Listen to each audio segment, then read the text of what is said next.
This is my cool friend Colby, and I'm really excited about his wonderfully made journey. And he's going to share a little bit about it. I can't wait for you to hear his story. I'm 17 years old. I go to Chino Hills High School. My hobbies, I love to do photography. I love to hike, go outdoors, go into nature, hang out with my friends, typical teenager stuff. I like to go to the gym a lot, and stuff like that. So February is Marfan Awareness Month, and I just want to bring awareness to Marfan Syndrome, which is a connective tissue disorder because 1 in 5,000 people have it, and a lot of the times, unless you are very extreme on the spectrum, it goes unnoticed, and which is why certain athletes that are tall and lanky will die on the field randomly when they're playing sports and that kind of thing. So I was diagnosed in 7th grade, so that'd be 5 years ago. And the only physical signs were the fact that I was about 6'3" at the time, and my parents were 5'5" and 5'7", so I definitely stood out a bit. I was tall, lanky, and then, well, my chest sticks out, which isn't really normal, but certain people have it, and it happens in certain people that doesn't necessarily mean anything, but in this case, it was a marker for Marfan syndrome.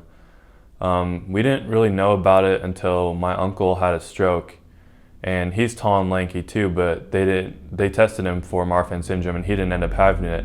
But what came out of that was the fact that my aunt heard about it through that, and then my aunt told my mom about it to be like, hey, just to put this on your radar, what Marfan syndrome is, and maybe Colby has it, and that kind of thing. That explains why he's so tall, and which I'm not supposed to be that tall normally. And so through there, we were doing research, and then we waited until the well kid checkup, like yearly well kid checkup, to talk to my pediatrician about it. And crazy thing was that she was thinking about looking into it for me at the same time. So even before my mom brought it up, she goes, hey, I think we should see if Colby has this connective tissue disorder called Marfan syndrome. And so through there, we went through about, I want to say 6 months of tests just to check the different things that it affects. So Marfan syndrome affects your eyes, your heart, your joints, sometimes your lungs. That one's more like rare, or it depends on like the person. But basically what happens is that in your eyes, your retinas will detach. So then at that point, you'll either need surgery once they detach, or you'll just be blind in whatever eye they detach. And then with your heart, your aorta, which is the main artery that pumps blood throughout your whole entire body, your aorta, right as it comes out of the heart, the walls will thin. And when the walls thin, the constant pressure of the heart causes an aneurysm, which is where the walls of your heart break, or the walls of the aorta break. At that point, you have blood pumping throughout your whole entire body cavity, and you die. And then with your joints, it causes your joints to be looser. With me, my kneecaps pop out, my shoulders will dislocate, my elbows will pop, and that kind of thing. And then with your lungs, I think it leads to lung collapses a lot more often, and I'm not sure other things. I haven't looked into like every single thing. And there's a lot of things where it just depends on the person, that this person could have problems with this and the rest of everyone else with Marfan doesn't have it. We started the process with getting my eyes checked and my heart checked, and then we had the blood sample going, so we had to send it to the Mayo Clinic. So at that point, it had already been sent, but we had to wait for the results. And so in that process, that's when we got everything checked, and my eyes were fine. My eyes are still fine to this day. And then my heart, we had to go in first to get a base reading to see what it normally was at, and then we went in again to see if it had grown. And on the second visit, it had grown. And so at that point, I wasn't really too worried about whether I had the disorder as a whole, because the heart problem was the main focus of the disorder and what's wrong with it and the main risk. And so at that point, I wasn't really too worried about, oh, hey, I have Marfan syndrome. I was like, hey, I've got a heart problem. What do we do about this? And that kind of thing. And so geneticist, we go to the geneticist, results come back. They say I have Marfan syndrome. And at this point, we didn't know that Marfan syndrome was on the spectrum. So like a lot of other disorders nowadays, you can have them on the low spectrum or the high spectrum. And I'm very fortunate to be on the low spectrum, where my heart isn't that bad. My eyes my eyes don't really affect me. I can still walk and play sports and that kind of thing with my doctor permitting it and that kind of thing. But I did have to be put on medication to help my heart and make sure that I can't push myself too hard. That way I can protect it. And my heart grows a little bit each year, but nothing like too serious, nothing that like makes it seem like I have to chill out a bit more, not be able to do as many things, which I'm very fortunate to do because I actually have a kid in our church that he has Marfan Syndrome, and he's on the extreme side where he's blind in one eye and his vision in the other is really bad, and he's had about 3 or 4 open heart surgeries. And so it just shows how I'm very fortunate to be able to still do a lot of things I love with that. It was definitely a trying time. There's a lot of uncertainty, a lot of you just have to trust God and that kind of thing. And I think my biggest takeaway, like I still don't know why I have Marfan Syndrome. I'm not sure what me being born with Marfan Syndrome is doing in my life, but I know that whether it's to make me a better leader or make me more compassionate, or whether it's just a thorn in my side to keep me going some days, I know that it has a purpose. And I think I didn't really have that perspective until I want to say 2 or 3 months after I had been diagnosed, where we went to Arizona to hang out with my cousins, and I'm really close with one of my cousins, even though he's a year younger than me. And so I went out with their small group, and I was talking to the leader because I didn't really know any of the kids other than my cousin, and they were all younger than me, so I didn't really like necessarily fit in, me being 6'6" and they're all way smaller than me, and I was in high school and they were still in junior high. And so I hung out with the leader a lot of the time, and he's asking me, hey, like, what's your story? Like who are you? Like, what makes you work? And so I told him about the Marfan thing because that was still pretty recent in my life.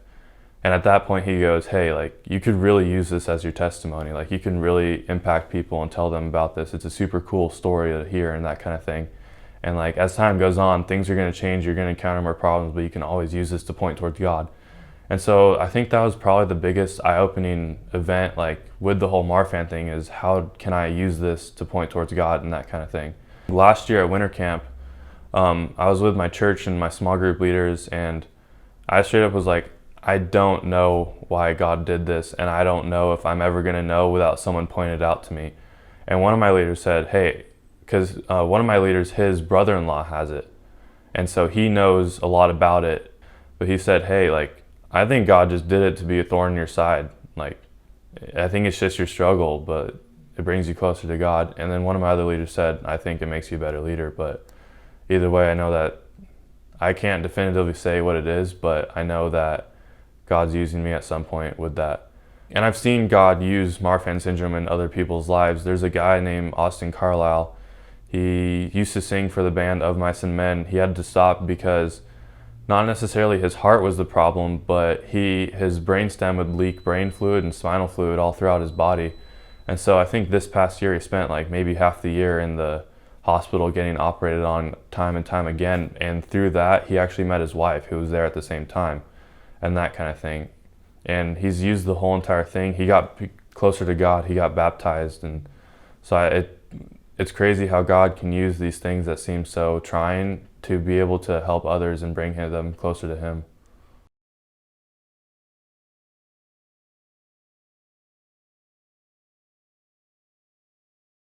The main thing that I'll see this in every part of my life is, how can I help someone? I don't think it was always like that. I think it could have came from being diagnosed and knowing, like, I don't feel that great right now, but I'd rather distract myself by helping someone else than that kind of thing. And so my goal in life is to just help people, whether it be because I want to be a surgeon when I grow up, after spending so much time with doctors and that kind of thing and seeing how they work. I think that the medical field is probably one of the best ways where I can still stay extremely entertained with the science behind everything, but I can also help people and that kind of thing. I just want to help people with whatever God equips me with, and I think that Marfan Syndrome is a really good way to do that. I think the 2 most encouraging scriptures to me are James and Job. I love James because it kind of outlines a lot of everything you're going to go through in life, and it also shows how I think it's the last verse in James where it says, if you save a soul, you save an eternity of suffering. And I think that really hits hard because it shows, hey, this is why I need to point others towards Christ. This is why I need to help save people. And I like Job because it shows like, who are you to question what God's doing in your life? The clay doesn't ask the potter what he's going to be. Like, he doesn't have that right. And so I think that Job, you see that he's had everything taken away from him in the course of like a week or something like that. You just kind of got to roll with it. You don't know what God's doing in your life, and you don't really have the right to ask. You just kind of got to go along with it. To anyone that's struggling with anything, let it be a medical condition, whether it be depression, whether it be something going on in their life, I'd say firstly, dive into scripture, because not only will it help you stop thinking about whatever's going on, but it will also inspire you and then distract you at the same time. And then I'd say look for the ways that God's working in your life. They might not always be the ways that you want. How can I use this to help others? How can I use this to not only point my life towards God, but other people's lives towards God? And through all that, how can you glorify Him? There's multiple different paths of what you're gonna do when in the face of trials, and I'm not gonna act all high and mighty. Like, I've never like tried to just like sleep my way through something and just try and not participate in my life, but you don't really have that choice. And so I think that you just kind of got to hunker down and keep going.